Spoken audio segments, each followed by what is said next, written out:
Here's the other news. I'm not going to call it bad. You don't belong here.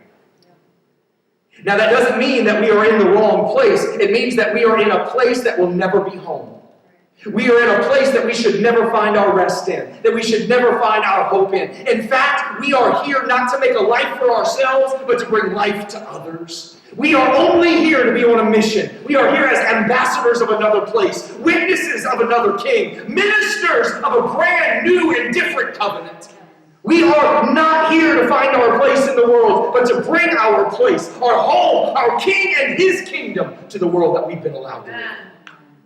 Peter says you are a chosen generation, a royal priesthood, a holy nation, his own special people, so that there's a reason for this.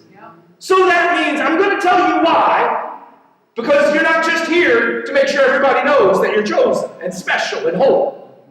There's a reason that you're here, so that you may proclaim the praises of him who called you out of darkness into his marvelous light. We are the people of God so that we can proclaim the praises of God in a place and to a people that don't yet know the heart of God. Amen. That's why we're here, not to be special, but to show how special God is. Yeah. We're here to be different and to be separate. We're here to live out a message that is so foreign that somebody has to bring life to it. And that's who we're called to be. We're the people of God so that. Being God's people doesn't mean that we're going to heaven when we die. It means that we are to spend our entire lives bringing heaven to earth. Paul said that our citizenship is in heaven, and Jesus taught us to pray, thy kingdom come, thy will be done on earth as it is in heaven.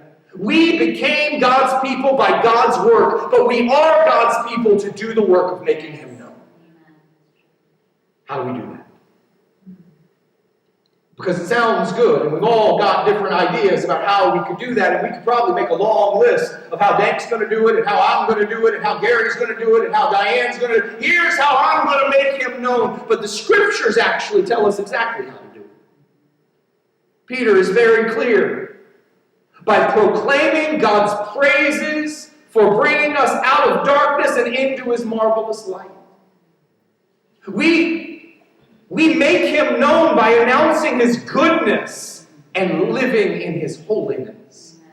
See, our greatest witnesses are our fellowship with each other and our difference from the world. Our difference from how we used to live and who we used to be. We proclaim God's praises when we lay aside the sin we used to live in, when we lay aside the way we used to speak to and about others, the language we used to use, and the gossip we used to spread and listen to. We proclaim God's praises when we live no longer for ourselves, but for him who died and was raised. It's not about the songs we sing, it's about the lives that we live.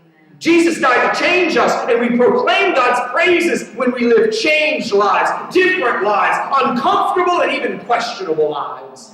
We live for Jesus only when we are living like Jesus.